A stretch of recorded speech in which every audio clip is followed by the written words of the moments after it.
Shidal, shall we? Think was good to go. Yeah.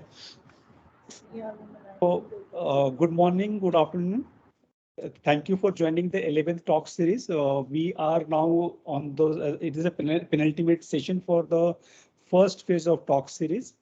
This is the 11th number, and we really had a very good talk series. All the 10th talk series is really well. We are targeting to capture new points. Just allow me to take my slides to the take my screen on the presentation mode.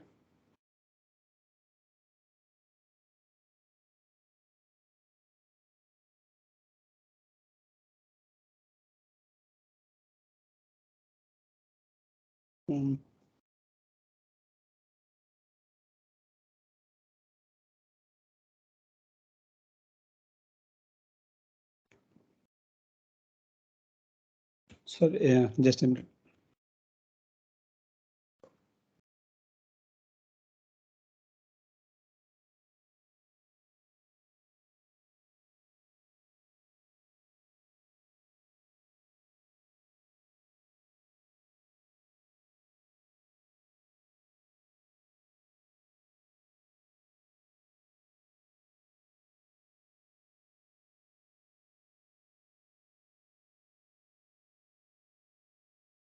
He looks frozen to me. Yeah, I'm extremely sorry. I got that. Your picture is frozen. It sounds like you're still Hope connected. My screen is visible. Hello. Not yet. No. Hello. Is my screen visible? No, sorry. No, it's not visible. God, you might want to turn your camera on and off because you seem to have frozen. Okay. Yeah, and you can able to hear my voice? Yeah, we can hear you fine. Okay, let me try again. And maybe we can start without the. Then I will be going without my presentation in that case. Yeah. Okay, so I'm facing some challenge in my presentation, so please allow me to speak. Yeah. So welcome all for the 11th talk series. It is focusing on the street food vendor, which is a very important aspects, considering in India, as per there is no specific data, but as per some of the estimates, India has a 5.5 million street food vendors across India. Typically, they are earning in the range of $13,000 to $113,000, which is a very wide range, and each street food vendor is employing 1 to 5 people. So from the all economic aspects of the food aspects and all, it is a very important sector, important people, and some of the data also suggest they also provide nutritious food. So some of the people who are especially the migrant laborer, the people who have to work for the daily wages and all, they are heavily relying on these people to get the food.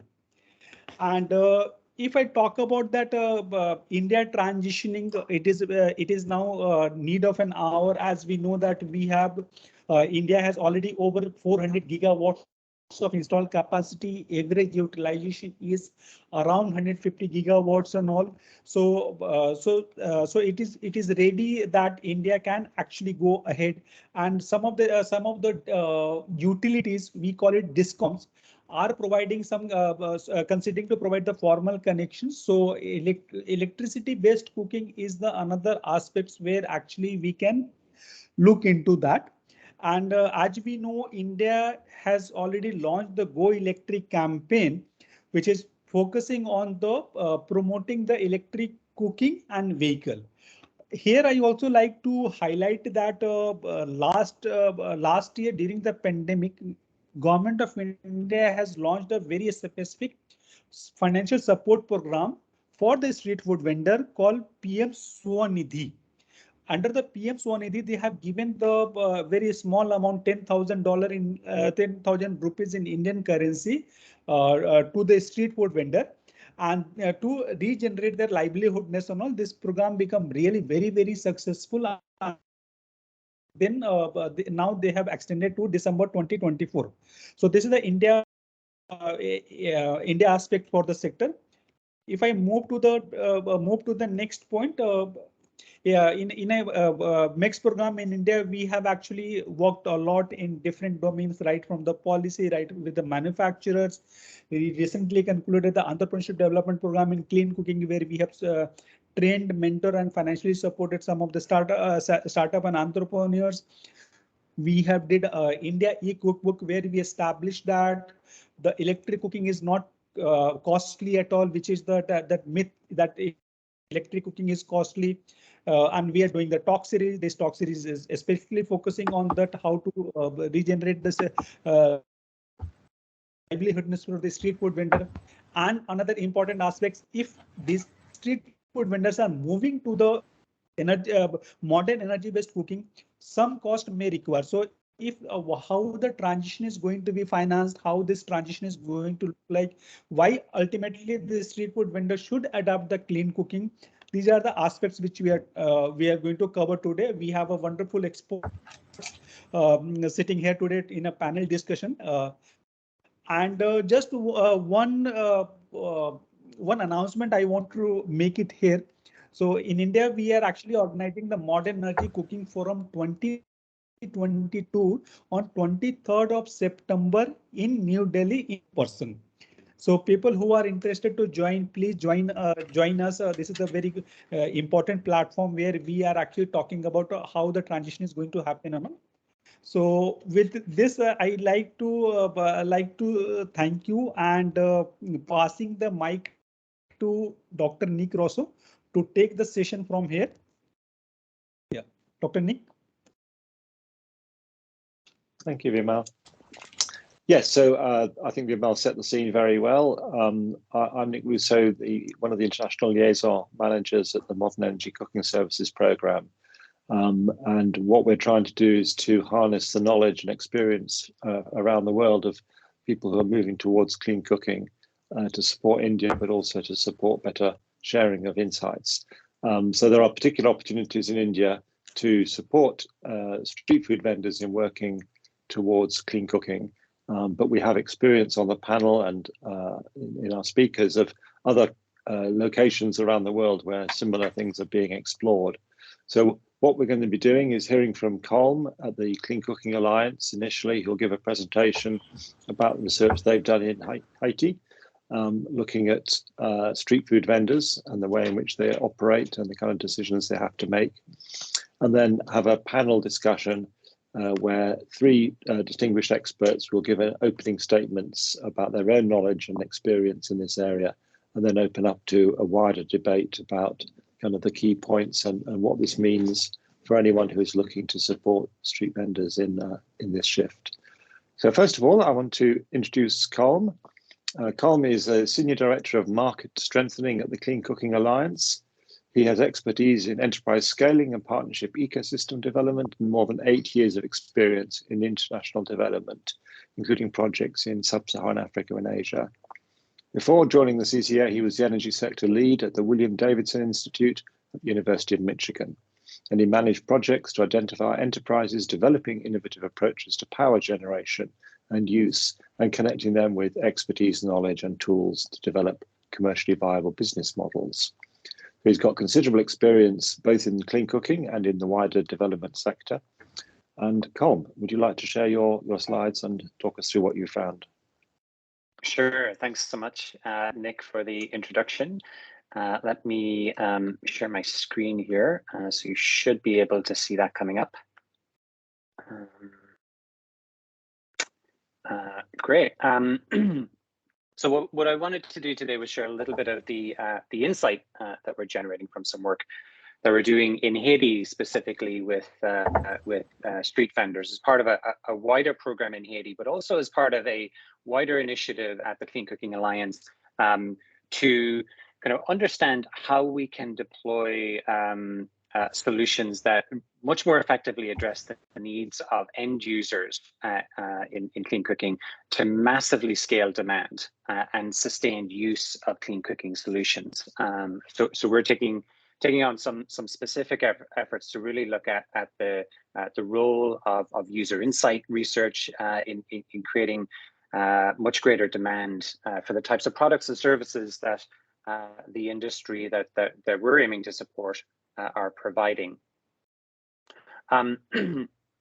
Moving on to Haiti in particular, I want to kind of caveat the next set of slides really by saying, you know, Haiti obviously is a unique context, and you know, some of the insights may be very specific to that context. Some of the kind of answers may be very specific, but hopefully the questions that we're asking are useful prompts to generate some thinking about how we could support street vendors in other contexts. So the approach that we took in Haiti was a set of interviews with street vendors. These were, you know, quite extensive and deep interviews, and they were prefaced by asking participants themselves with their own phones to capture photos of their typical day and share those with us in advance so that we could kind of walk through what is the typical daily experience of a street vendor. Where does clean cooking fit in with, as Nick was saying, you know, the wider set of decisions that they need to make. This wasn't an easy process, and certainly, you know, conducting research like this in a context like Haiti, where it's impossible for me to travel, meant we were doing this remotely. But it involves significant preparation and you know, an evolving set of topics and questions as you discover more and as you kind of find out more about the context. So really, you know, we took quite a lot of time to do just a small number of interviews, but you know, really tried to be very intentional about what we were learning through those interviews. And just to give you a quick peek at some of the tools we were using, this is a whiteboard, a virtual whiteboard that we used to map the photos that we were provided by street vendors onto the different times of their day. As you might be able to see there, we're working in Creole with the Creole language with local street vendors, and they're showing us kind of what does it look like to set up their station, what does it look like when they're busy during lunchtime, what does it look like to break it down, and really trying to get a sense of what's the journey that these users go through on a daily basis. And we categorize our insights into 5 different categories, starting with the macroeconomic environment and what is going on in the local context that vendors need to be aware of. The vendor's ability to engage in and access the support of the community that's around them, that's their clients, their families, the wider community. We looked at what is the individual experience, what are the decisions that vendors are making, what is the mental load that puts on vendors, and what are the ways in which they manage that. And then we started getting into the business needs. What do they currently need now and in the future in terms of their business, and finally getting into stove design and usage, and what do they actually need from the solutions that they're using. Typically, you know, research might start at the other end, at the stove, and focus on questions like that. But what we wanted to do was really build a 360-degree view of the experience that these vendors were having. So starting with the macroeconomic environment, you know, the big insight that we gained here, and maybe is not super surprising in a context like Haiti, vendors are subject to a huge number of uncertainties. First of all, there's price volatility. The price of both food and fuel is rising in many markets, as we all know, and you know, in some cases, customers for food still want the food that they want. And so the fuel might be a more easily substituted input for the vendors than changing the ingredients or changing the dishes that they use. So you know, we heard lots of people talking about switching from LPG back to charcoal when the price of LPG became too expensive. Vendors then, you know, rarely, we did hear some scenarios or some stories about this, but they rarely offer credit to their clients because of just the risk within the local society in Haiti of confronting people. There's risk of violence. And so offering credit to clients is a really kind of uncertain and risky behavior that they tend not to engage in. And then there's just, you know, the general uncertainty related to economic or natural disasters. There was an earthquake in Haiti shortly after we were speaking, shortly before we were speaking to these vendors. And there's also kind of the ongoing unclear status of operating an informal business when you might have shifting government administrations or regimes, and really a lot of uncertainty about the future stability of an informal business when you don't have those kind of support structures. When we think about the community that vendors operate within, they're operating in a very complex tapestry of relationships across that community. Trust really is a currency in this context. The role that vendors have and the trust that they have with respect to their clients, and with respect to their suppliers. You know, it's a very important aspect of being able to operate successfully in that context. Social proof was a really strong motivator for vendors. They looked at what other vendors were doing, what kinds of technologies they were using for cooking. Oftentimes, if we encountered vendors that were either using or just aware of the benefits of LPG, it's mostly because they saw someone else, another vendor, using it. So social proof is something that you know, we think is you know, potentially a tool that we can leverage in the future as we start to think about solutions here. One of the things that was most fascinating about the Haiti context is that vendors are using several different informal financial tools. And going back to that idea of trust as a currency, there are probably 5 different flavors of informal savings or credit systems that vendors are using, and they're making daily decisions about what tool to use. So depending on the type of expenditure that they're trying to finance, they will use a different form of informal credit with different terms that might suit the situation. One of the things that was really interesting that we encountered was this idea that vendors, both vendors and clients, have this shared responsibility and concern for each other. Clients depend on vendors to be there, you know, in their usual spot every day. We had anecdotes of vendors who would call their clients directly to tell them if they weren't going to be at their spot on a certain day, and going the other way, clients were very concerned about the welfare of vendors. We heard many vendors talk about comments that they'd gotten from clients about the use of charcoal, and clients would ask, you know, does this not make you uncomfortable? Is it too hot? Is it dirty? You know, so there's this shared kind of concern and responsibility for each other, which is a very powerful force. And then I think, as Vimal was saying, in terms of the number of employees, vendors aren't sole traders, and there's a web of family and friends that support the operations of the business, and the decision making of the business. So vendors conferring with their family and friends on big decisions, but also, you know, those are the people who are helping to prepare food, maybe going to the market on behalf of the vendor, etc. So quite a complex set of relationships that vendors are interacting with on a daily basis. And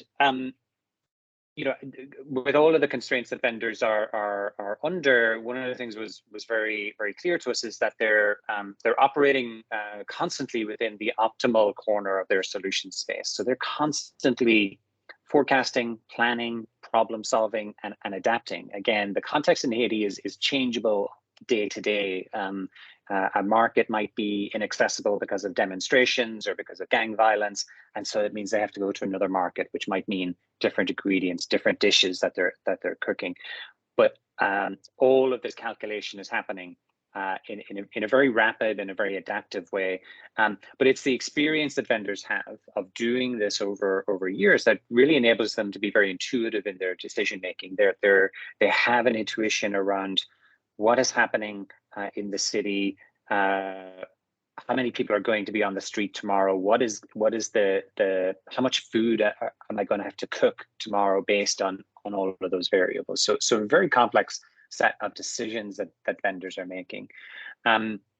It's partly their independence, their ability to work for themselves and to set their own boundaries that provides a little bit of control and some agency in that uncertain context. And so that's something that was very highly valued by vendors, was the ability to be independent. But of course, and like many people in low resource contexts, there's very little margin for error.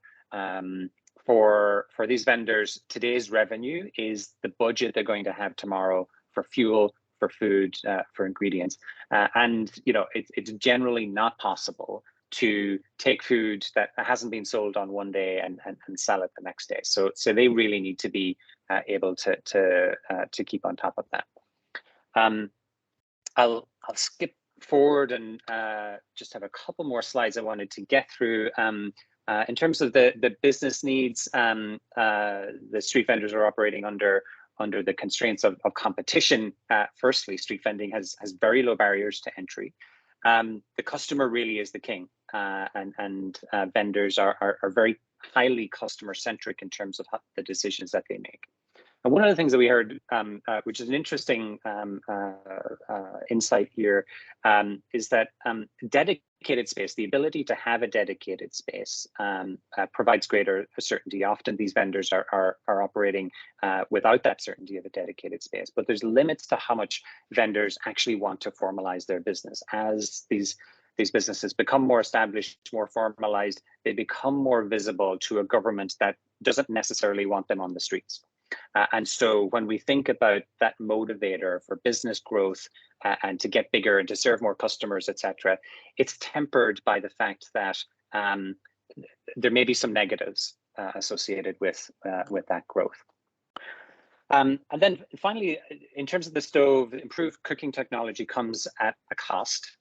New technologies might require more maintenance, training of all of those family and friends that are helping out. So having to train a maid, for example, on using an LPG stove is something that's very, very much a concern for these vendors. Or maybe there's dependencies on the fuel supply chain. So we don't know where LPG is going to be available, what price it's going to be. Vendors often leave their food unattended to go to a market or something like that. They're much more comfortable doing that on a charcoal stove than they would be with an LPG stove. LPG is still seen as an unsafe fuel, and the physical stoves that are available in the market are seen as being too small for the needs of a street vendor.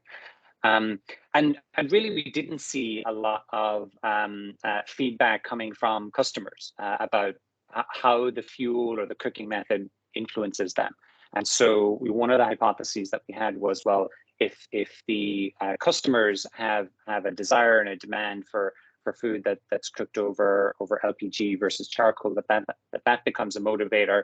We didn't really gather much evidence that was the case. They really didn't seem to have a strong opinion on that.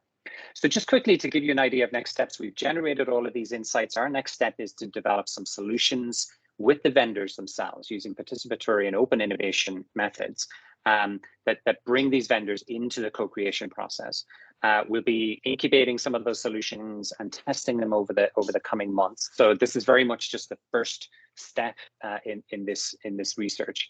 And one of the questions that we now need to ask ourselves is, at what point do we bring partners in now to support and add to that solutioning process? We've focused very much on the vendors themselves and surfacing their preferences and their constraints. And so one of the things that we're thinking about now is what is the right time now to bring in some additional partners. So I'll leave it there, Nick, and hand it back to you. Thanks, Colm. Fascinating. There's a lot to think about, and I'm sure the panel will be able to comment, particularly those who've done research in India, on similarities and differences from what you described in Haiti. I've struck particularly by the value that they presumably attach to flexibility, to be able to respond, to move around, and that must be something which has implications for the kind of infrastructure you put in place to support them for clean cooking.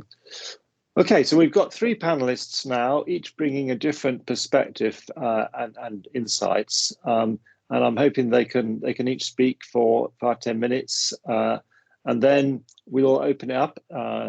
If you have any comments or questions, those of you who are in the audience that you'd like to share, either for Colm or for others or for a discussion, do put them in the chat, and we'll be keeping an eye on the chat, and I'll seek to address these. I already see some are coming through, particularly asking about the data that Vimal was referring to.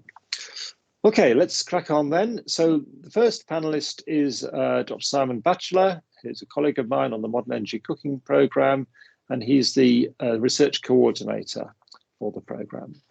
Simon, over to you. Thank you, Nick. I know it's a panel, but I'd like to just share a few slides, if I may, which build on what Colm was talking about. This is actually our study. I hope you can see that. And is it still there if I make it full screen? Yeah, okay. This is a very similar study to Colm, but in Cambodia, looking at street vendors, but also talking a lot to users of the street vendors to actually determine their habits. So we were particularly interested in the time of day that people were actually accessing food. And you can see that Cambodia has quite a rich culinary experience on street food, everything from barbecued meat to beef skewers to desserts, cold desserts that are cooked earlier in the day and then offered. Very similar to what Colm said in terms of, the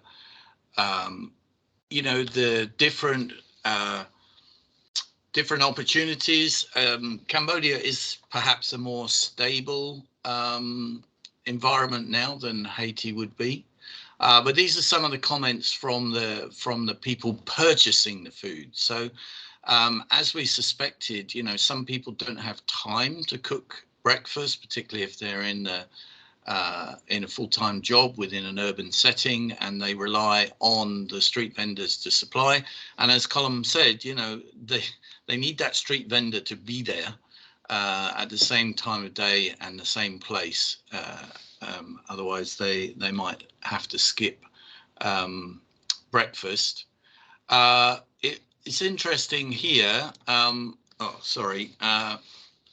That there was a difference of views as to whether the person speaking was a cook themselves or not. So, like many of us in the West, and I'm sure in India, we go out for street food, for takeaway when it's a special occasion, and that very much was dependent on whether the respondent was a cook themselves.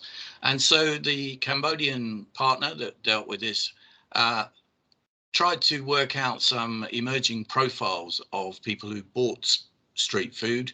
So as you see, there's the loving parent where eating out is a special treat for the kid. Actually, there's health conscious eaters, food adventurers. I think Nick, who is moderating this, would classify himself as a food adventurer. And loving loyal customer where they're literally getting food on the way to and from work.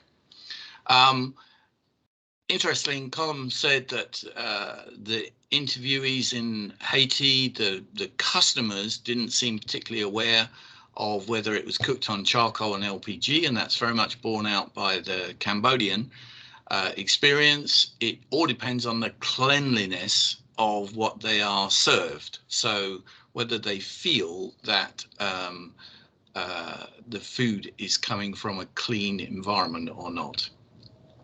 So what are we talking about? We're talking about everything from trolleys to stands that are almost fixed, and everything from deep fry. Again, you see here that you know that gas charcoal mix is there, and some preferred the gas electric hybrid. And then the less formal eateries tend to still rely much on charcoal. Again, similar reasons to Colm was talking about. They feel that gas has some safety aspects that they're not comfortable with. Excuse me. And therefore they use small portions on quick cooking food. So again, the Cambodian research, which is on the web, offers some insights into what are barriers and what are enablers for various street vendors that we spoke to. And here's just one story of Mr. and Mrs. Tan, and how he started up, but he managed to get to $1,000 for a cart and got going. And then he learnt, like again, Colm said, street vendors learn from each other what is popular. But I like, well, not that I like, no, I don't like. His wife told us that he's so fatigued, he looks drunk all the time. And I think we have to accept that, you know, street food vendors work extremely hard. Yeah. And again, in this particular case, he is afraid of gas. So I'll leave it there because I'm supposed to be a panelist, not a presentation. So I'll now stop sharing. Thanks, Simon. That's a good kind of complement to what Colm spoke about. And I think what I'm sensing is that there's a lot of importance in building an understanding of these working and cooking practices, and as you said, from both the cook and the customer point of view. Okay, well, we'll continue to hear from other panelists who'll bring their own perspectives. So the next speaker is Dr. Rajiv Kumar at the Small Industries Development Bank of India, SIDBI, and they primarily fund and support micro, small and medium enterprises. And he is part of the Green Climate and Energy Efficiency Centre at SIDBI, is actively engaged in green financing. So very interested in the kind of programs that they've got there and his experience of working with small and micro enterprises such as street vendors. Mr. Kumar. Yeah, thank you, Nick. Thank you, Finavasta, for having me here in this very interesting discussion. As you are all aware, Small Industries Development Bank of India, SIDBI, is a development financial institution which was set up under an Act of Parliament in 1990. The objective being the promotion, financing and development of the MSME sector in India. The function, the core activity of SIDBI is to provide liquidity in the system. And we do that through refinance to different banks, NBFCs, microfinance institutions, and small finance banks. And almost 85% of our book balance sheet size goes towards this refinancing. We are also very active in microfinance, and we have in fact nurtured, promoted, and developed and around 100 odd microfinance institutions across India, and some of them have grown very big. I mean, they are almost like a bank, and around 8 of them have already been converted to and given the license of a small finance bank. SIDBI is also actively pursuing direct finance to MSMEs in the niche segment where banks are generally reluctant to go. We are running a program called Fund of Funds, and we are managing a fund of rupees 10,000 crore of Government of India. And through this this is a mother fund. Through that fund, we are financing alternate investment funds, and who in turn provide equity and other risk equity related instruments financing to these startups.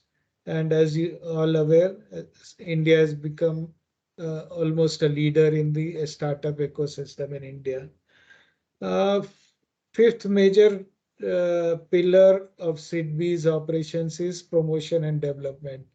And under this promotion and development, SIDBI undertakes a lot of activities, mainly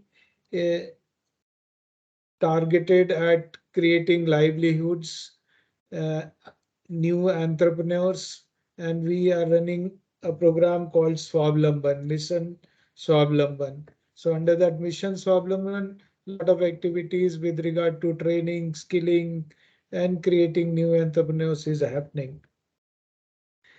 SIDBI has been basically, if you are aware with regard to the MSME sector in India, MSME sector is basically it's a wide, everything very wide sector which comprises very tiny micro units to medium scale units which are of certain size, certain scale. But out of the total around 6.3 million units, 98% are micro and small units.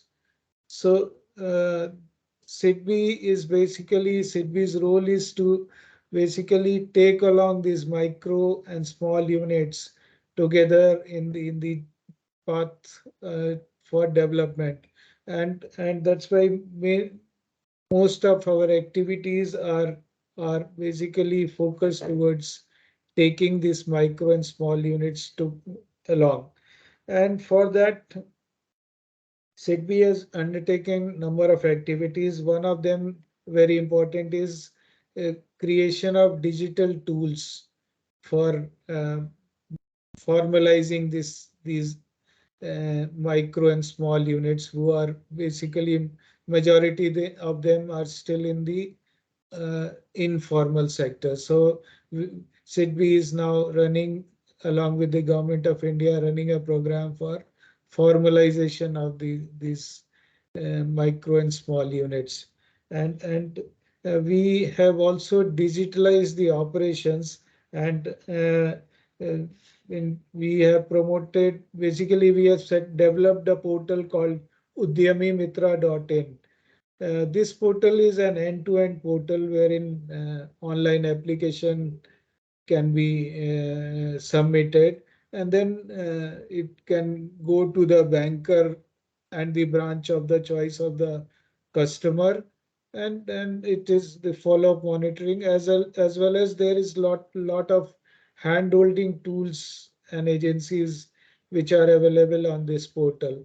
And in fact, this portal has been powering many of the Government of India schemes, including Mudra, Stand Up India, Startup India scheme, and then uh, this scheme, PM Swanidhi scheme, has also been running on this portal. Recently, Animal Husbandry Department and Department of Pharma they are also operating on the Udyami Mitra portal, and their entire operations are being done. With regard to the street vendors, as Mr. Bimal has already talked about this PM Swanidhi scheme, I must also talk about a little about that scheme. It's a Prime Minister Street Vendor Atmanirbhar Nidhi scheme. Under that scheme, the loans starting from 10,000 of rupees are given to street vendors, and uh, this scheme has been basically developed by Ministry of Housing and Urban Affairs, and SIDBI has supported them for developing this scheme, as well as also operating the scheme on the portal, Udyami Mitra portal. And I must also tell you that this scheme was launched when the COVID was at its peak, sometime in 2020, and within a period of around 9 months, around 3 million loans, loans to 3 million vendors could be facilitated through this fully online digital platform. And these are small loan, as I've said, rupees 10,000 each. Now many of these street vendors are going in for second cycle and also for third cycle of loans. Thank you. So I'm conscious of time. Are you kind of drawing to the end, please? Thank you. So it's a really very good initiative of Government of India, which I wanted to bring to the notice, and I mean really linking it with the clean cooking system. If we can, through the ministry, we can link up and put the vendors of the clean cooking system in that portal. Maybe street vendors would be very much benefited, and obviously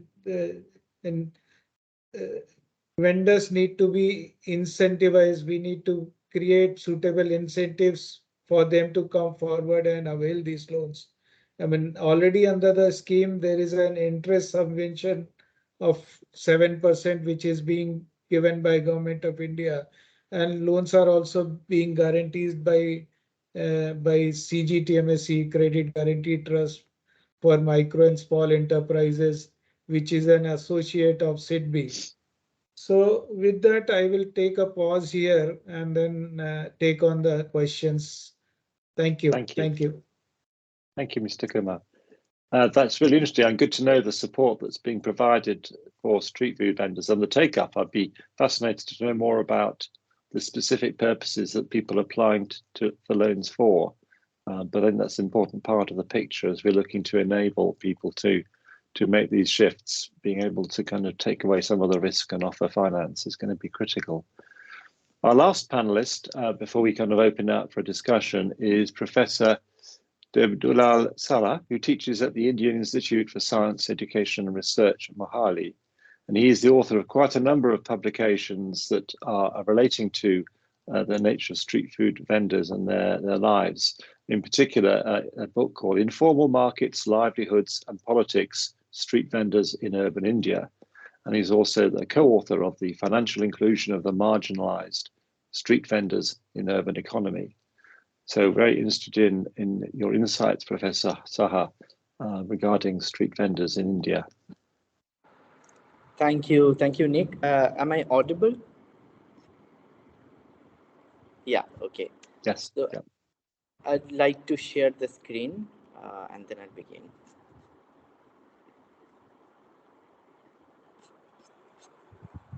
Is my screen visible? Not yet, no. Oh, okay.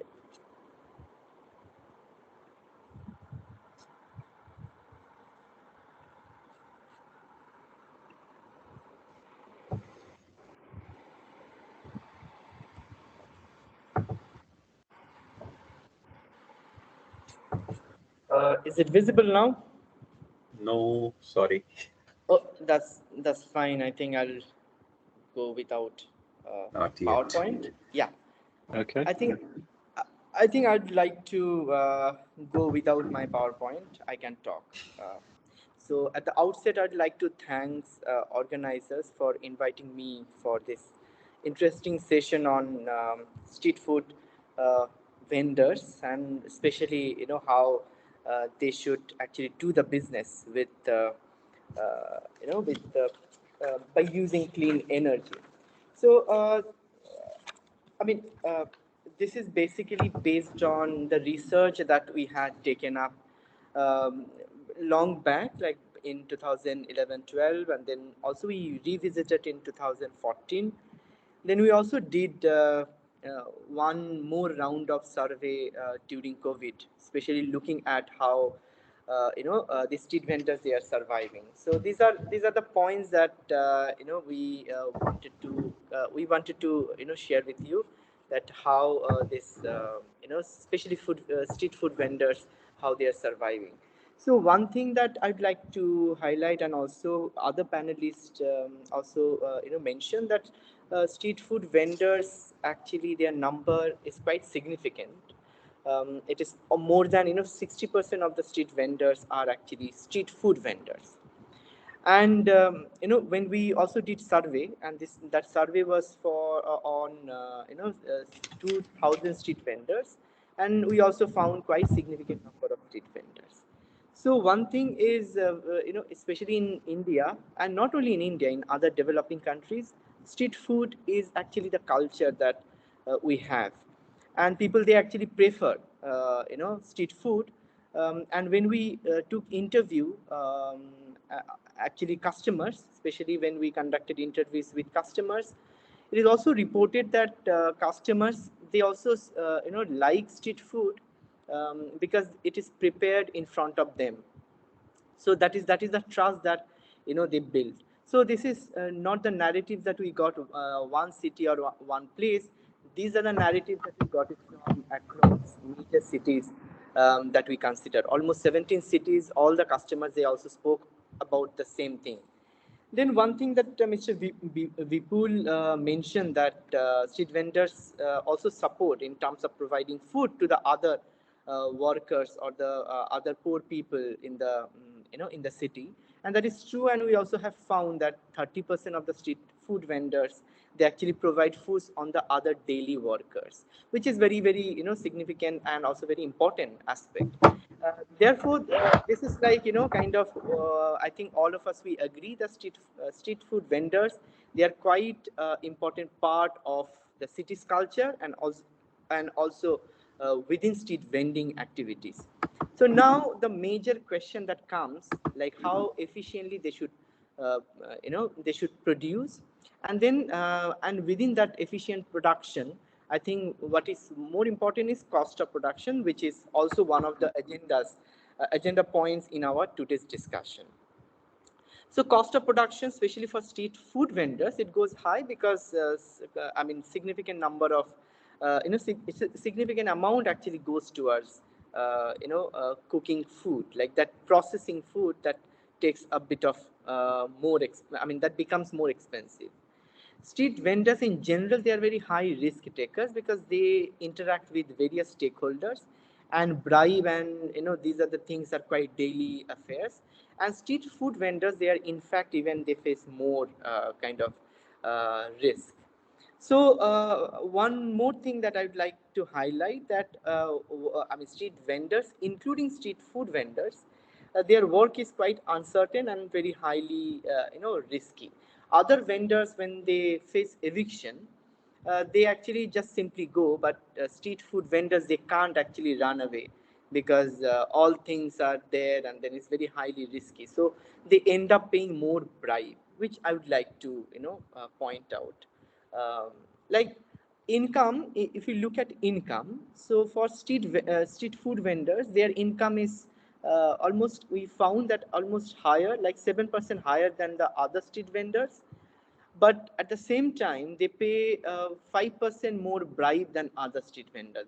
These are also, I mean, we have found recently, like post act that was passed in 2014.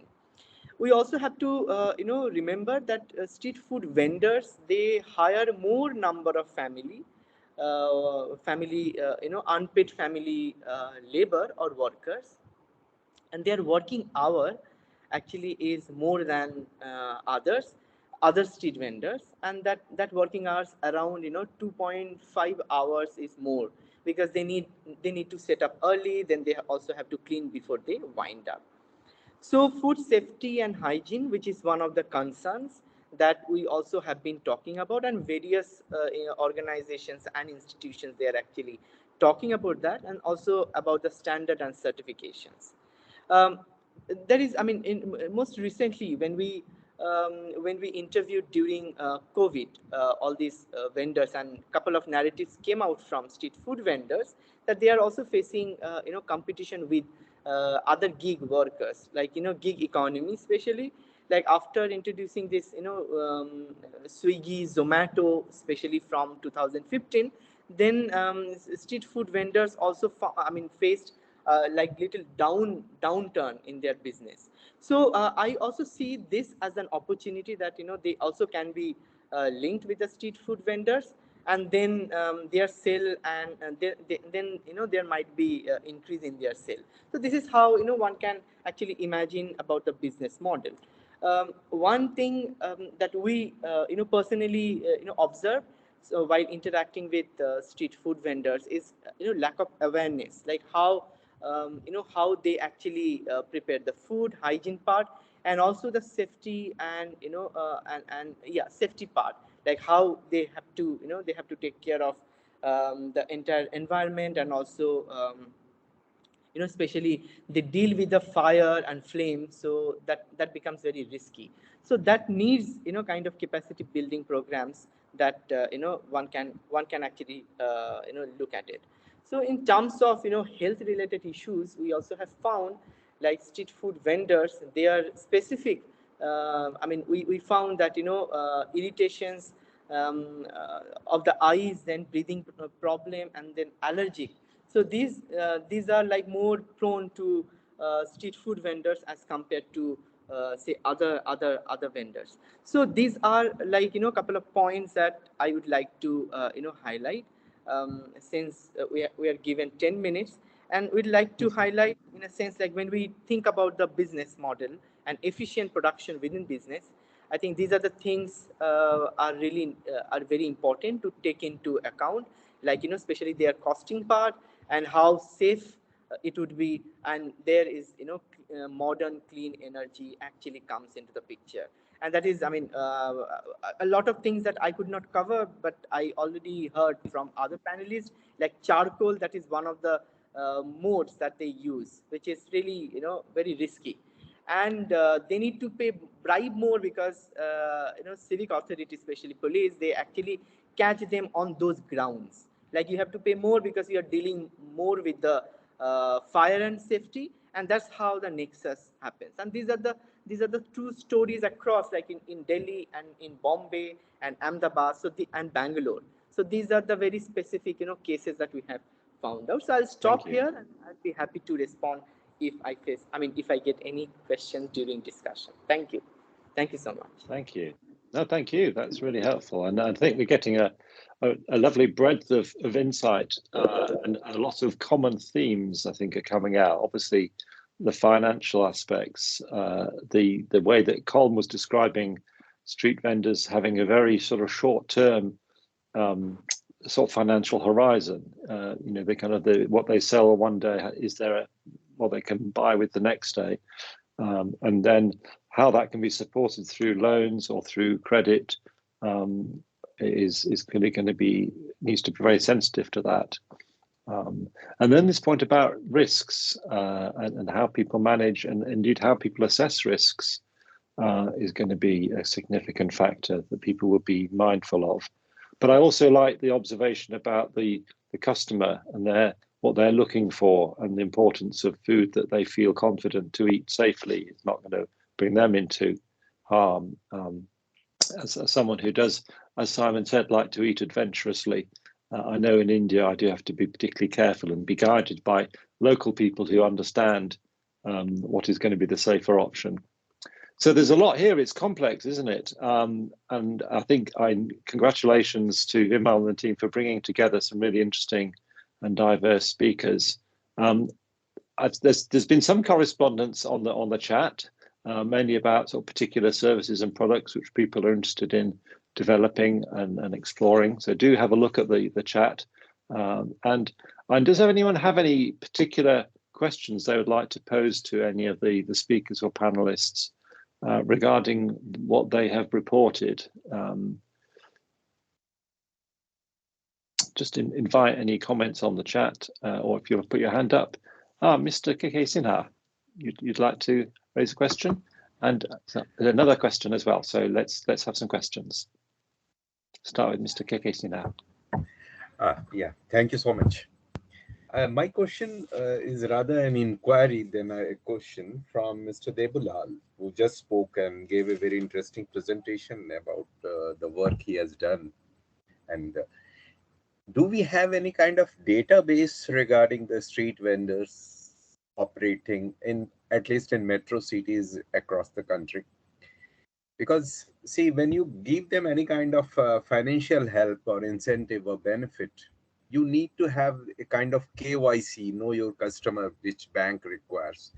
So unless we have a database about the customers and their financial capability to the extent how much they earn and all that things, has any work been done in this regard in preparing the database for the street vendors, particularly those who cook food? That's all. Does anyone have any data? I think you've all referred to different numbers, but I'm not sure where you got the numbers from. Would anyone like to respond to that? Yeah, so sorry, I mean, I'll quickly respond to this question. Yes, these are the thing, and these are the point actually we also struggle. So perhaps one of the main first time survey that had taken place, especially in Bombay, with regard to Bombay in 1998 by Professor R.N. Sharma from Tata Institute of Social Sciences in Mumbai. So they actually did it was not sample, it was actually population. So those who are under BMC, Bombay Municipal Corporation, so they were actually taken into consideration. So, but that was quite long, like in 1998. And then in 2000 and 2001, then Professor Sharid Baumik actually conducted survey considering 7 cities, and mostly all, big cities, tier 1 cities, including Bombay, Delhi, Calcutta, Ahmedabad, and other cities. But then again, it was just to show the trend of socioeconomic background of street vendors. And then we also, we did one survey in 2009 and 10, considering 10 cities. 10 cities, but again, it was based on sample, and we had taken 200 sample from 10 cities, major cities. Then in 2011 and 12, then we were approached when I was PhD scholar that time, about to complete my thesis. Then we were supported by UNDP and also Ministry of Housing Affairs. So that time it was called as HUPA. So we did project jointly to look at possibilities to finance these micro street vendors through various business models.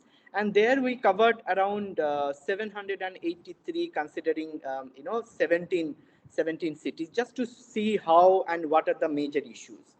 And there we actually we don't have large number of database, but we have these are the quantitative data set that we had, on which even National Urban Livelihood Mission, they also had taken a couple of recommendations from our studies that we submitted on behalf of UNDP and Tata Institute of Social Sciences to Ministry.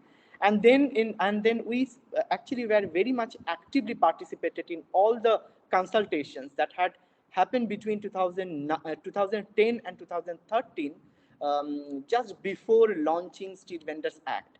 And then every time we are actually consulted as an institution, and then based on those studies, we are very happy that financial inclusion for street vendors are a lot of micro loans that were actually recommended. And one of the models that consider, like, Canara Bank financial, they have, when we did study on financial inclusion, especially microcredit, one part of the answer that Mr. Sinha raised. So that time, back in 2010-11, Canara Bank micro financial inclusion department in Bangalore, that was the first one, and then that was quite successful, and that case actually we considered as a success. And then a lot of other nationalized banks and other non-financial institutions, they also actually considered that. And yes, KYC is one of the problems that we also observed while giving the space, allotting space for street vendors across India post 2014, when when they were distributing licenses.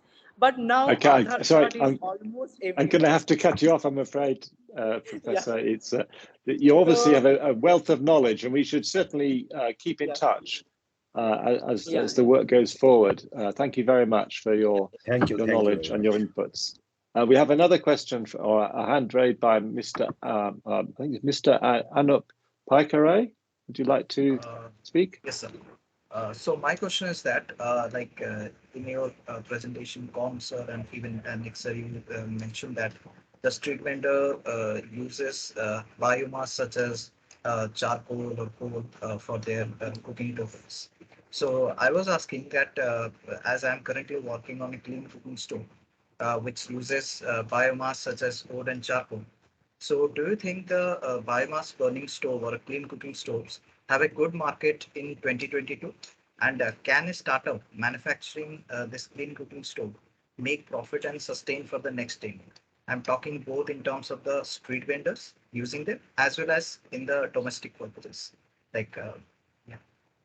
Okay, thank you. So we had a question about the viability or the potential market for stoves that burn biomass, wood particularly. Would someone like to respond to that?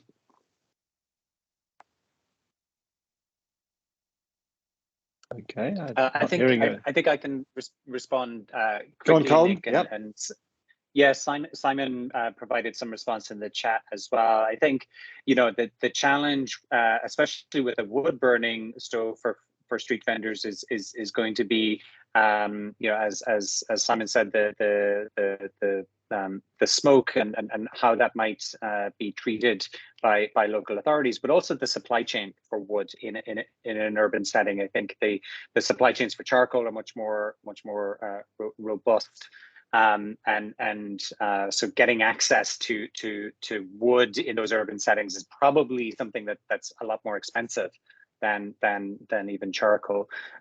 But on a wider scale, we're seeing actually an increase in the kind of revenues going to the biomass sector in the most recent industry snapshot that we published. So we published an industry snapshot in May. It's based on data from 2020. So the first year of the COVID experience. And so we saw kind of revenues increase for the biomass sector, which is the first time that's happened in quite a long time. So I think there's still a huge market out there for all of these technologies, but biomass and certainly wood for street vendors could have some additional challenges in the supply chain. And just to add to that, as you may be aware, the projects and programs that we're representing are looking to help people to move away from polluting fuels, and there's a lot of support coming through for new solutions, and there's a lot of innovation in that space. So my personal preference is that you explore other opportunities, but I understand that you're going to have to make your own decision according to the opportunities you see. So thank you for your question. We have Shaligram Soni put the hand up. Sir मैं ये जानना चाहूँगा solar cooking और solar drawing ये दोनों चीजें कब तक सामान्य प्रचलन में आ पाएंगी? हमारे भारत देश में तो 300 दिन सोलर चमकता है, परंतु सोलर कुकर लाइन में नहीं आ पा रहा है यूज में व्यापक पैमाने पर। इसकी क्या संभावनाएं हैं? So his question is that country like India, where the sunlight are available in abundance, but still people are not using the solar for cooking and solar drying, when it is expected to become popular or easily available. So anybody like to answer? Yeah, Nick. That's a very good question. Go on, Simon. So there are trials now going on with street vending carts that have solar panel on the top and are then being used for cooking. I think it's relatively early days, but it is becoming increasingly possible and popular and affordable. Of course, that was why in my presentation I talked about the time of day that people are buying, because, you know, unlike domestic where people want to cook in the evening, street vendors are doing most of their trade in the middle of the day at lunchtime, and therefore that whole opportunity of solar is increasing. And you can do direct solar if you go straight from the solar panel to the cooking appliance, which we're doing in Malawi, then you reduce the cost tremendously because there's no battery involved. I hope that answers the question. So Thank you. Yeah. Go on, do you have a follow-on comment?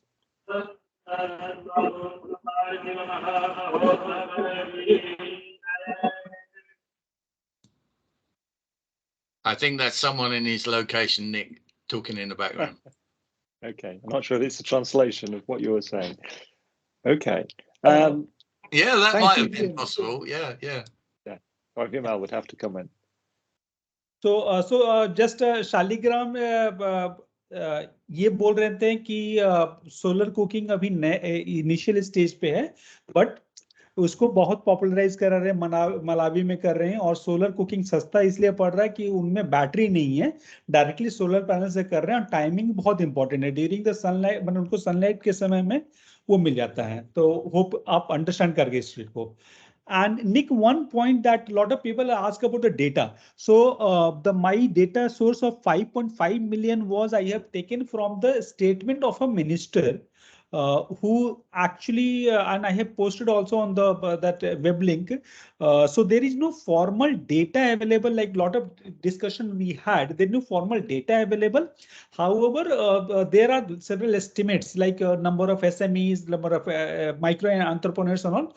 One of the statement by the minister was the 5.5 million street food vendors we have in India. So that is the one data we have picked up. Thank you.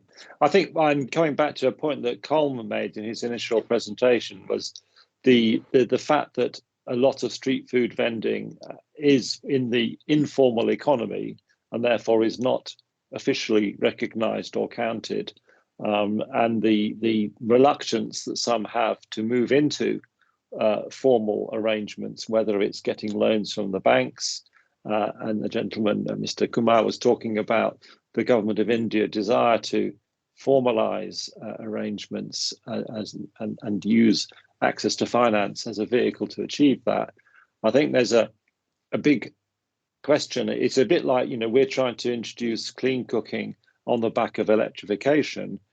It seems to me that if we can find something which really benefits street food vendors, and it may be that the cost of charcoal, the cost of their fuel is getting so high, and they could really benefit from moving to cooking with electricity, which is, I think, will be our preference in the next program, then maybe that would give them enough incentive to accept the increased formality and maybe the need to connect into an infrastructure.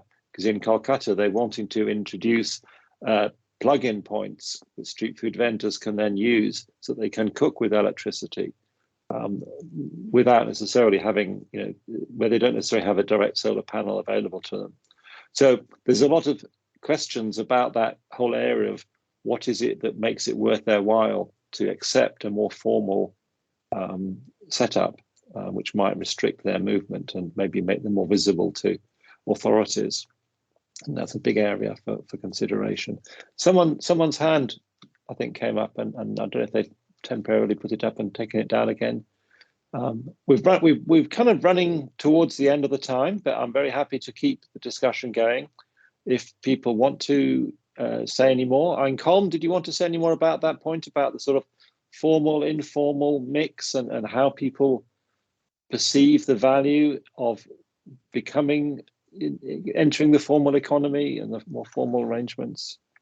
Yeah, and I think it was interesting. One of our kind of hypotheses starting this work was, if we could find ways to help vendors grow their business, reach more customers, become more formalized, that becomes an incentive to you then kind of amortize the cost of a more expensive cooking solution, an LPG solution, for example, over many more customers. So it's really interesting, to understand the nuance there around where that additional growth and that greater visibility could be a negative. In Haiti, the consequence is that the police will come and tear down your stall, and your equipment gets lost, and the risks might be more physical than in other cases, just given the context. But something that vendors were very conscious of. They currently operate in a very sort of agile way, where the equipment that they do have, they're storing at friends' locations. At someone mentioned that they were storing their stove at their doctor's house. Things that so they're operating in very, very kind of agile contexts, and trying to have as small a footprint as possible. So I think that's something we need to be very conscious of, because our sort of traditional models of all growth is good and reach more customers and be able to afford these more expensive solutions, there's a limit to how far vendors actually want to go with that. I think the other thing that popped up, I didn't mention in my comments, but we talked with vendors about whether they wanted their children to take over the business. It came up a few times in our early conversations, and none of these vendors are looking at their business as something that gets passed on to their offspring. This isn't a legacy that they're hoping to build for their children. They're using their income to send their children to school, to have better careers and better jobs than they have had. So again, that's maybe another motivation that we might assume is there to kind of build legacy, to build an asset to pass on to your family. But in fact, hasn't been the case as far as we've seen. So I think it just challenges some of our preconceptions about what might be the motivators and the drivers of action for these vendors. And again, really useful for us to then incorporate that into what's a decision, what's a change that is then feasible in that context, and sure. makes sense in that context. Thank you. That's really interesting.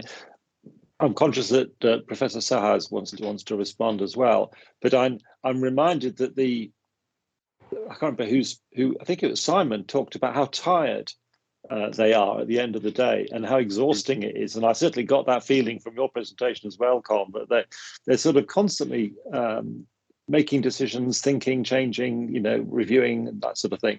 And I don't know whether kind of convenience, as we might think of it, would be a benefit, help them to feel that their lives are a little bit less hectic.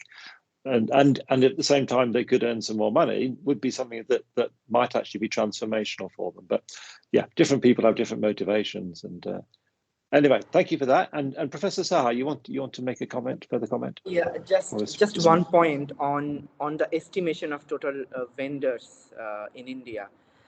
Because when government, they actually share the data. So one of the land that they don't consider, which does not come under the act, and that is railway land. And if you see the cities across all metro cities, most of the street food vendors are located near railway stations, and they occupy railway land. So those are the markets, or what we can call natural markets, that needs to be taken into account. And street vending, town vending committees there, where local organizations and trade unions and associations. Like we have National Hawkers Federation, we have NASVI, we have SEVA, who actually associated with in association with government, municipal corporations. They actually surveyed the head count of specific cities. So when we look at the number and the business model, I think total number, street vendors, approximate number will be very important. But at the same time, we should not rely on the government data, because there is a tendency to underreport. And we also should not rely what trade union or association they are saying, because they always there is a tend to overestimation. So I think we have to balance this out and we have to extrapolate, and that's how we try to do it. And it is almost around 10 to 11 million street vendors in India. Yeah. Okay, thank you. Yes, important.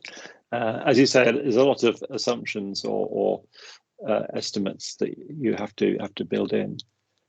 And as you say, again, lots of other dimensions to it, where they're located and the way in which they can access space and the kind of spaces they've got.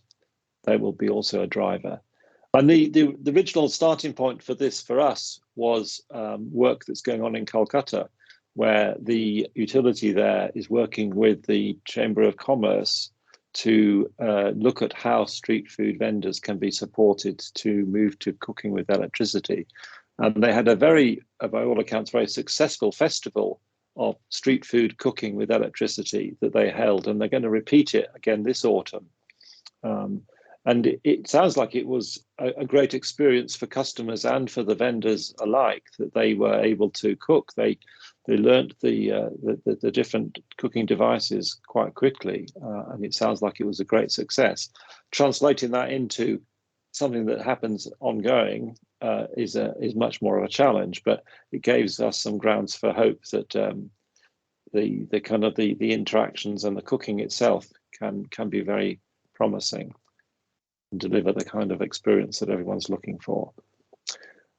I think I'm going to kind of wind this up, unless anyone wants to make any final points. It's been really stimulating and a lot of things to think about, and we definitely need to keep this group in touch with each other as the work continues, because as Colm says, their work is at a relatively early stage, as is the developments in India, and it's going to carry on for some time. I'm absolutely sure of that. So thank you all very much for your time. Vimal, would you like to make any final remarks? Just to remind everyone about the Modern Energy Cooking Forum that we're going to be holding in September. Vimal has the details. You're muted. Thank you, Nick. Thank you for the wonderful session, and we really like to thank you, our panelists. They give really good insight about the sector, from the banking perspective, from the food perspective, from the hygiene perspective, from the energy perspective, which is the most important aspects of the street food. Government of India has launched the program, and then FASAI, along with the Government of India, they are actually providing training for the hygienic food. So this is another aspect where it is going to be important. And thank you all. So just one more announcement again, that the 23rd September in India Habitat Center, Delhi. Please write a mail. It is an in-person, and we are looking very small kind of thing. So may write a mail to us, and we will be giving approval. And based on that, we can actually proceed and all. And join us our next talk series on entrepreneurship development, how actually helping the entrepreneurs on 29th of July, this month only. Sorry. I'm forgetting the date. It's a 12th of August. Yeah. Okay. Thank you, everyone. Keep in touch. Yeah. Thank you. Thank you. Thank you. Thanks, everyone. Thank you. Thank you. Thank you.